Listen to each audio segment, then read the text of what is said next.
나 사는 동안 끊임없이 뭘 해요? 찬송 드린 대로 가사를 붙잡고 기도하고 그렇게 살아가시기를 축복합니다. 지난 주일 오후 예배에 선한 능력으로라는 찬송을 우리가 함께 찬양하면서 은혜 받았습니다. 지난주까지 2차 새벽 성회를 했는데 1차, 2차 유튜브를 제가 새벽 기도하는 교회들을 한번 검색을 해봤습니다. 검색한 교회 중에 우리 교단의 가장 역사가 오래되고 가장 대표적인 교회가 서울 충현교회입니다. 이 교회는 특이한 게 예배 전에 준비된 분들이 앞에 나와서 독창을 해요. 찬양으로. 그리고 난 다음에 예배가 시작이 되는데 우리가 은혜 받았던 선한 능력으로 찬송을 리바이벌 부르고 또 부르고 계속 부르는 장면을 봤습니다. 금년 한 해 주님이 주시는 선한 능력으로 달려가시고 승리하시고 복 받으시기를 예수님 이름으로 축원합니다. 오늘 본문이 2절과 3절 그리고 12절이었는데 제목을 어떤 사람을 복 있는 사람이라고 합니까? 여러분은 어떤 사람이 복 있는 사람일까요? 대표적인 표현을 소개한다면 시편 1편을 소개할 수 있습니다. 시편 1편을 보겠습니다. 다 함께. 복 있는 사람은 이렇게 말하죠.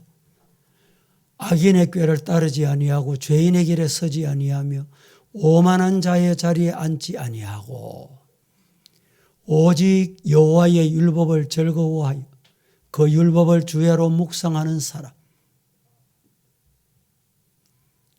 이런 사람은 시냇가에 심은 나무가 철을 따라서 열매를 맺으며 그 잎사귀가 마르지 않음 같으니 그가 하는 모든 일이 다 형통하리로다. 그런데 복 있는 사람은 이런데 복 없는 사람 보세요. 4절에 악인들은 그렇지 않다는 거예요. 악인들은 그렇지 아니하며 어떠하단 말입니까? 바람에 밀려가는 바람 따라 가는 겨와 같다. 그러므로 악인들은 심판을 견디지 못하며 죄인들이 의인들의 모임에 회중에 들지 못하게 된다라고 말씀을 했습니다. 그래서 무릇 의인들의 길은 여호와께서 인정하십니다. 반대로 악인들의 길은 망하게 된다. 이 말씀에 첫째는 악인들의 꾀를 따르지 않고 둘째는 죄인들의 길에 서지 않고 셋째는 오만한 자의 자리에 앉지 아니하고 넷째는 오직 여호와의 율법을 즐거워하고 다섯째는 그 율법을 주야로 묵상하는 사람이 복 있는 사람이다. 이런 사람 되시기를 예수님 이름으로 축복합니다. 예수님께서는 산상수훈에서 8복을 말씀하셨습니다. 8가지 복 말입니다. 마태복음 5장 3절부터 보겠습니다. 3절부터 10절까지를 한번 교독하겠습니다.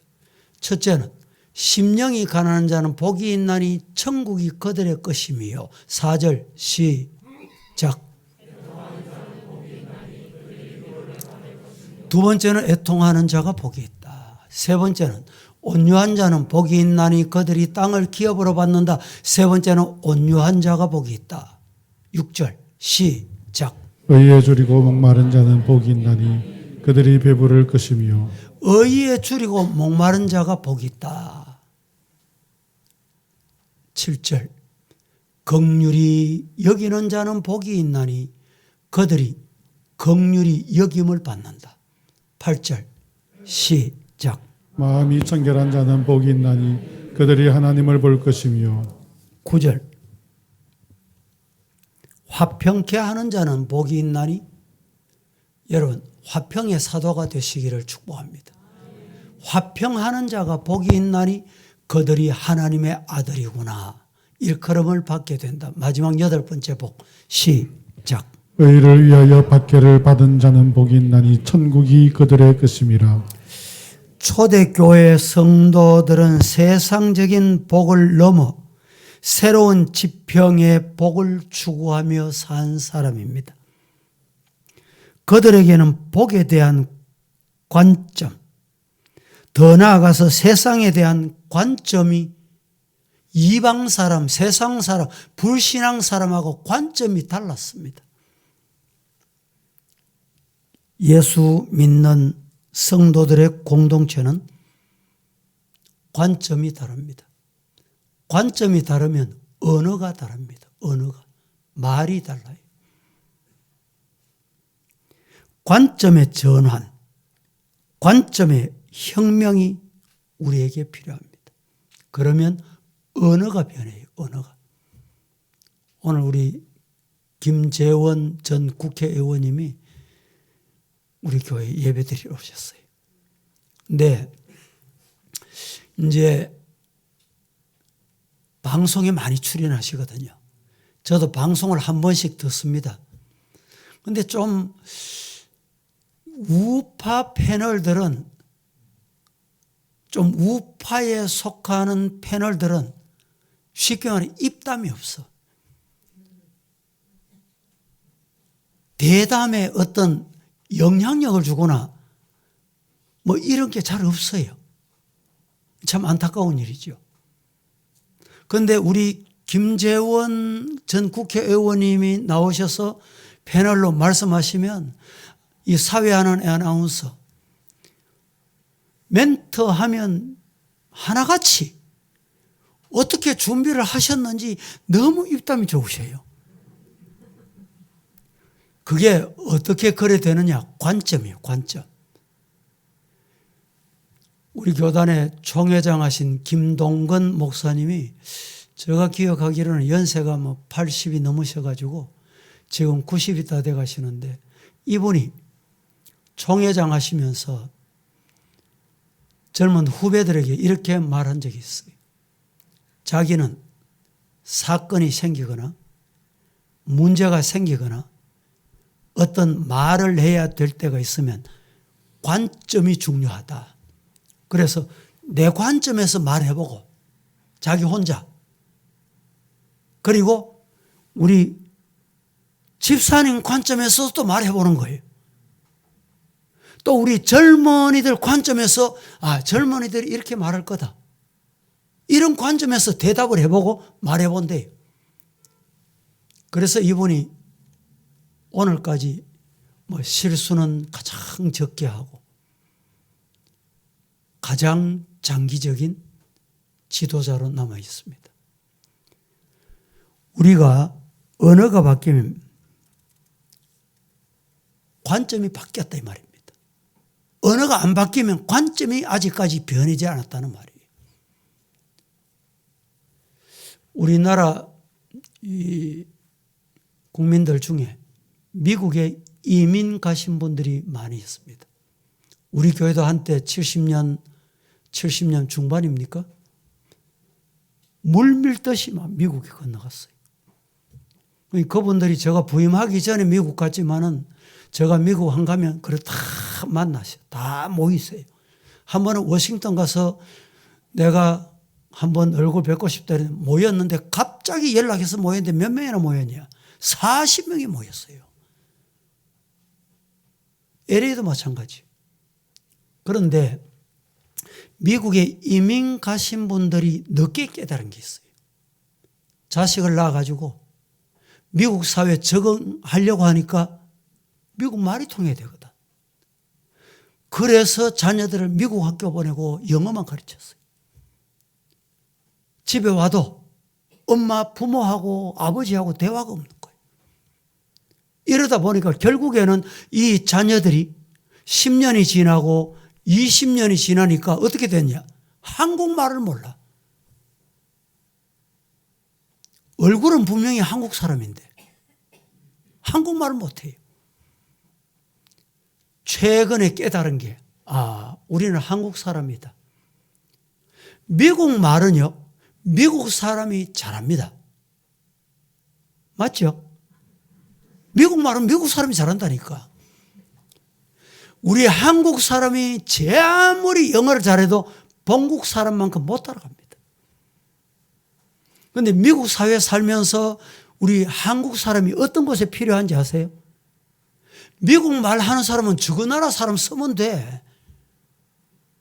그런데 우리나라 사람을 고용하거나 이민 온 사람을 고용하려고 하면 한국을 알아야 되거든요. 그래서 한국말을 잘하면서 미국말을 자기하고 통하는 이런 사람이 필요하다는 걸 가로늦게 알았어요.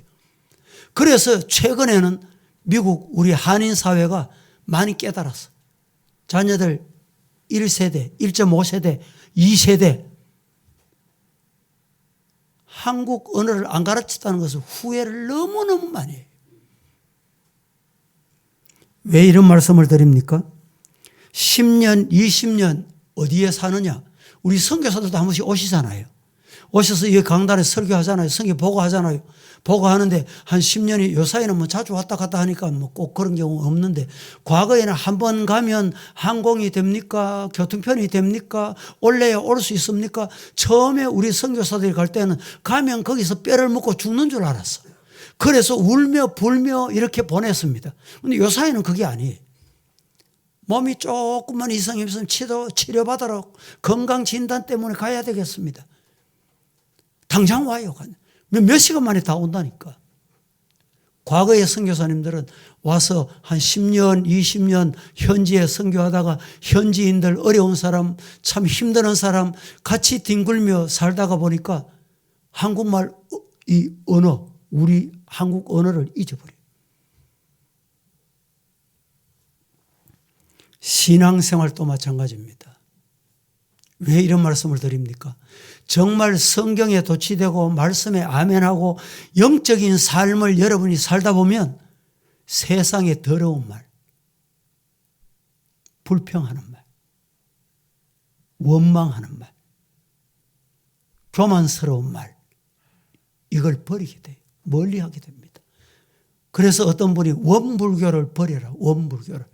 원망하고 불평하고 교만한 것 다 버려라. 이런 사람이 복 있는 사람이다 믿으시기를 축복합니다. 우리 주변에 보면 최근에 이단 단체들이 아주 활발하게 자기들 나름대로 전도 활동을 합니다. 지난 정부가 우리 한국 교회 전도 활동 못하게 하고 예배 못 드리게 하고 여기 위축이 돼가지고 아직 전도하자 이러면 아이고 목사님 코로나 아직 안 끝났잖아요. 이 잘못된 영향입니다. 어느 장로님이 저에게 카톡을 주셨는데 카톡 받은 거 한번 띄워보세요. 이게 카톡 내용인데 지금 기도할 때입니다. 신천지들의 전도 활동. 과거에는 젊은이들만 이용을 했어요. 젊은이들. 그런데 최근에 와서 대구에 작년 10월 20일 큰 행사를 하고 난 다음에 패턴이 바뀌어버렸어요. 중년 여인들, 중년 여성들이 많이 빠져나갑니다. 빠져나가요. 여러분 주위에 혹시 의심스러운 분 없습니까? 눈을 바로 뜨고 보셔야 돼요. 중년 여인들 100여 명이 이제 사진을 보겠습니다. 위에 3가지 사진을 하나씩 띄워보세요. 보세요. 이 활동하고 있는 장면이. 그 다음 활동. 선물 공세를 합니다. 그다음 요게 어디서 있었는지는 모르지만 우리 박 장로님을 통해서 제가 전달받았어요. 지금 영상을 한 5분짜리를 보시겠는데 이 이단들이 어떻게 활개하고 있는지를 여러분들 잘 보셔야 돼요. 보시겠습니다.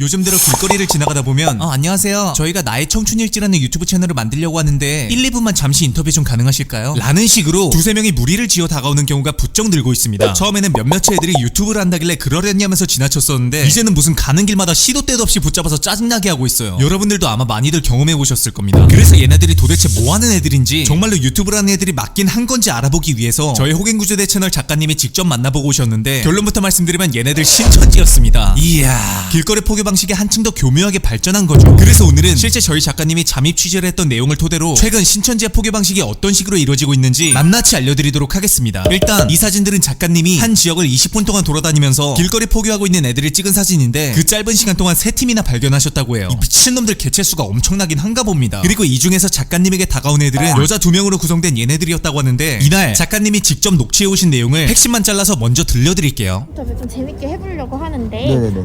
성함이 어떻게 되는지 여쭤봐도 될까요? 일단 유튜브를 핑계로 다가와서 이렇게 개인정보를 물어보고요. 기억에 남으시는 것 중에 조금 스트레스를 받았던 거나 아니면 제일 재밌었던 일, 이렇게 양쪽에 있는 그 내용들을 하나씩 알려주실 수 있을까요? 이런 식으로 정신적 스트레스에 관한 질문을 주로 던졌다고 합니다. 그리고 캐릭터를 만들거나 그 폰티를 짤 때 사실 필요한 것들이 많다 보니까 뭐 카페나 이런 데서 요청을 드리기도 하거든요. 혹시 도움을 주실 수는 있는지? 네네네. 괜찮으세요? 네네. 저희가 그러면은 저희 연락처를 조금 여기 작가님께서 찍어주셔도 괜찮을까요? 남겨주셔도 네네네. 이와 같이 심층 인터뷰를 미끼 삼아 2차적인 만남을 이끌어내고 번호를 받아갔다고 해요. 그렇게 작가님이 번호를 주고 헤어지자마자 바로 카톡이 왔다고 하는데 내용을 보면 어떻게든 2차 만남을 빠르게 성사시키려고 접선할 날짜와 장소를 정해서 알려주는 모습을 볼 수 있습니다. 그렇게 다음날 저녁 약속 장소인 카페에서 2차 만남을 가지게 됐는데 이때는 유튜브 콘텐츠 기획 때문에 현재 청년층에 대한 캐릭터 연구가 필요하다면서 요즘 힘든 일은 뭐가 있으세요? 어떤 경우에 가장 힘드신가요? 최근에 본인을 가장 힘들게 한 일은 뭐예요? 힘들고 지칠 때는 어떤 걸 주로 하시나요? 처럼 작가님의 힘든 상황을 구체적으로 파악하려는 듯한 질문들을 던졌다고 합니다. 그리고는 저희 나이대가 다들 힘든 시기잖아요. 인터뷰하다 보니까 너무 좋으신 분 같아서 그런데 힘든 일 있을 때 같이 으쌰으쌰 할 수 있도록 다음에 밥이라도 같이 먹으면서 친해지는 시간 갖는 거 어떠세요? 라고 하면서 3차 만남을 기약했다고 해요. 그 후 며칠 뒤에 신천지한테 카톡이 또 왔는데 내용을 보면 신천지 애들이 밥을 사주겠다면서 2차 만남 때와 마찬가지로 접선 장소를 정하고 약속을 잡는 모습입니다. 그렇게 고깃집에서 3차 만남이 이루어졌는데 여기서는 우리 힘든 일 있을 때마다 이렇게 같이 맛있는 거 먹으러 다니면 너무 좋을 것 같아요 라고 하면서 공동체 의식을 만들기 위한 대화를 먼저 꺼내고 저번에 말하셨던 힘든 일은 좀 해결되셨어요? 아, 지금도 그 일 때문에 스트레스 받고 계시구나. 그럴 때는 심리상담 한번 받아보시는 것도 좋아요. 저희 팀에 심리상담사 한 분 계신데 혹시 소개시켜드릴까요? 저도 진짜 힘들 때 이분이 도움 많이 됐거든요 라고 하면서 심리상담을 받아보라고 권유했다고 합니다. 점점 작가님을 힘든 상황에 처한 사람으로 몰아가고 있던 거죠. 그렇게 3차 만남이 끝난 그 다음날 저녁 상담사라는 사람한테 카톡이 왔고 근처 스터디룸에서 만나기로 약속을 잡은 뒤에 만남을 가졌다고 합니다. 이 4차 만남에서는 상담사와 그때 만난 신천지 2명이 함께 나왔대요. 여기서 상담사는 저는 현재 상급병원에서 심리상담사 전문가로 소속돼 있는 사람입니다. 지금처럼 심리적 불안감이 지속되면 만병의 근원이 되기도 하고 어떤 일을 해도 온전히 집중을 할 수가 없거든요. 저희 센터 한번 방문하셔서 전문적으로 테스트 한번 받아보시는 게 좋을 것 같아요. 비슷한 또래분들도 많이 오시는데 다들 상담 받으시면서 좋아지셨거든요 라고 하면서 심리상담이 꼭 필요한 사람인 것처럼 몰아가고 센터로 방문을 유도한다고 합니다. 그렇게 그날 저녁 카톡으로 센터 주소지와 상담 날짜를 받아서 해당 날짜에 작가님이 직접 센터를 방문하셨어요. 드디어 본진까지 입성을 하게 된 거죠. 작가님께서는 방문하자마자 상담사가 건네주는 애니어그램 형식의 심리 테스트를 하셨다고 하는데 지금 생각해보면 이건 왠지 신천지 교인으로 만들기에 적합한 사람인가 아닌가를 더 세부적으로 파악하기 위해 진행했던 테스트 같았다고 합니다. 그렇게 테스트가 끝나면 상담사가 기다렸다는 듯이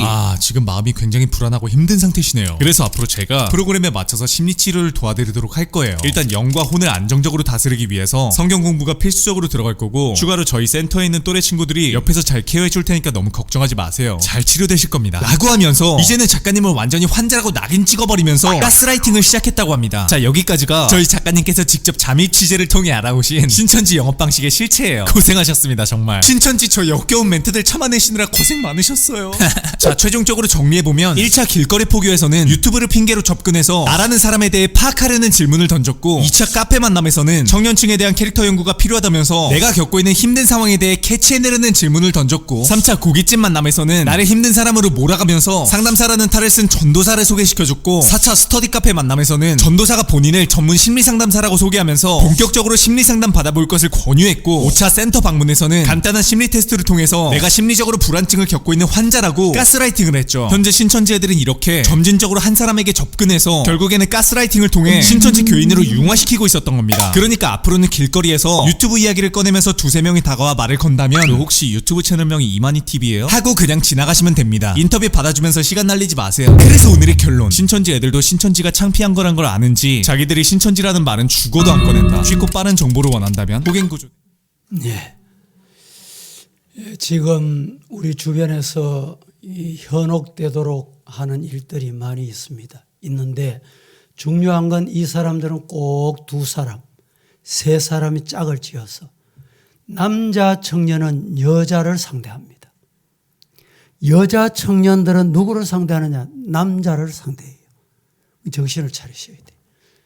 이 중년 여성들도 지금 유사한 활동을 하고 있다.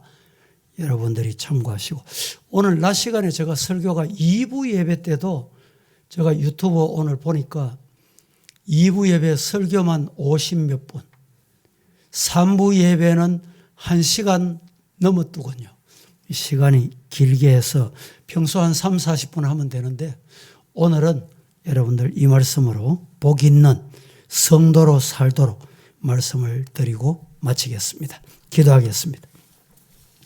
거룩하신 하나님 은혜를 감사합니다. 오늘도 저희들 귀한 예배의 장소에 부름받아서 말씀을 받았고 혼란하고 어지러운 세상 가운데서 정신을 차리고 깨어서 기도하고 믿음으로 승리할 수 있도록 은혜 베풀어 주옵소서. 예수님의 이름으로 기도합니다. 아멘.